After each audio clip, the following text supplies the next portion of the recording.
예수님, 오늘은 8월 24일 성 바르톨로메오 사도 축일입니다.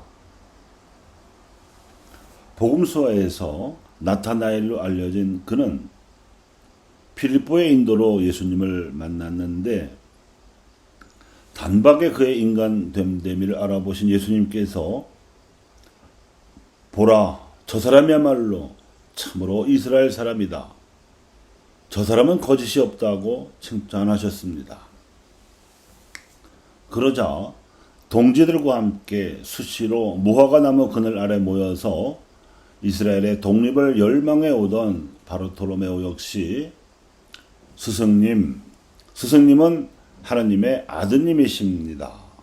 이스라엘의 임금님이십니다. 하고 화답하였습니다.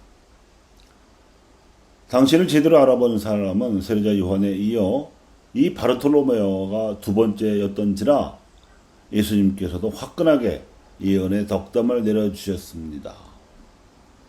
너희는 하늘이 열리고 하나님의 천사들이 사람의 아들 위에서 오르내리는 것을 보게 될 것이다. 마지막에 바르톨로메오에게 하신 말씀의 주어가 너희로서 복수 2인칭임을 감안하면 하늘이 열리는 모습은 제자들에게 모두 해당되는 말씀으로 들립니다. 과연 예수님께서 베푸신 숱한 기적들을 목격한 것이 바로 그 모습이었습니다. 예수님께서 부활하신 후에도 성령으로 함께 하시면서 초대교회의 사도들과 신자들에게 공동생활 양식으로 보여주신 것도 바로 그 열린 하늘의 모습이었고, 오늘 독서에서 보여주는 거룩한 도성이나 새하늘과 새 땅 또한 열린 하늘의 모습입니다. 그들에게는 권력의 신앙을 박해하고 세상 사람들이 우상 숭배에 물들어 무신론 사조가 만연해 있을정정 예수님께서 희망을 열어 젖히신 열린 하늘에 대한 비전이 살아 있었습니다. 아니, 권력의 신앙 박해와 세상의 무신론 풍조 때문에 더욱더 열린 하늘에 대한 열망이 더 컸을 것입니다.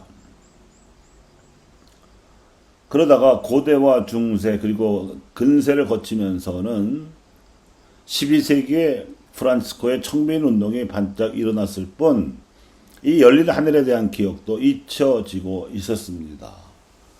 그런데 18세기 유럽에서 산업혁명이 일어났습니다. 동력기관의 발명으로 생산력이 갑자기 증대되어 덩달아 부유해진 자본가들이 생산력을 더 늘려서 돈을 더 벌겠다고 농민들까지 데려와 도시 노동자들이 늘어나자 노동자들의 임금은 더 떨어져서 자본가들은 더 부유해지고 노동자들은 더 빈곤하게 되는 빈익빈 부익부 사태로 번져버렸습니다. 이러한 사태 속에서 노동자들이 하나의 계급을 형성할 만큼 대량으로 발생했고, 장시간 노동을 해도 생존하기에도 모자라는 저 임금에 시달리게 되자 노동자들이 단체를 결성하여 생존권을 주장하는 노동운동이 자생적으로 들불처럼 퍼져나갔습니다. 이에 따라 시대의 혼란상이 극심해지던 이 무렵에 예수님의 말씀, 즉 하늘이 열리는 모습과 초대교회의 공동생활 양식을 기억하고 이를 재현하고자 했던 그리스도인들이 유럽에 출현했습니다.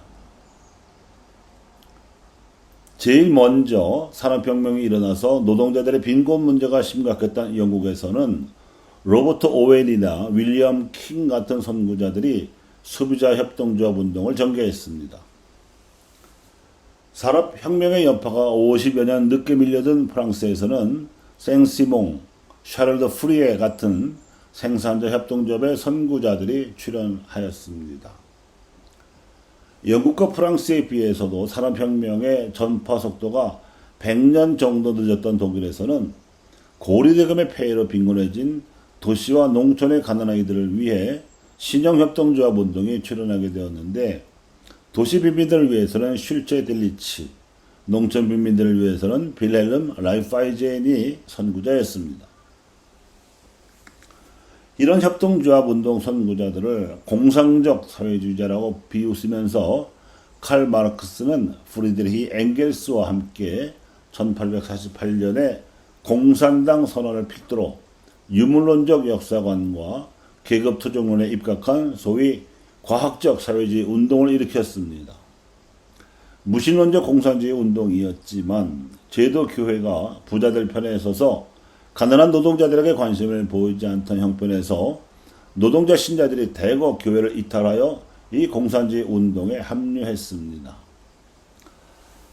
사태의 심각성을 뒤늦게 알아차린 교황청에서는 1891년에야 빈익빈 부익부 사태를 다룬 최초의 사회회칙 새로운 사태를 반포하기에 이르렀고 후임 교황들도 이 노선을 따라서 사회적 관심을 표명했으며 이 흐름이 제2차 바티칸 공유에서 이어지고 보편화되었습니다.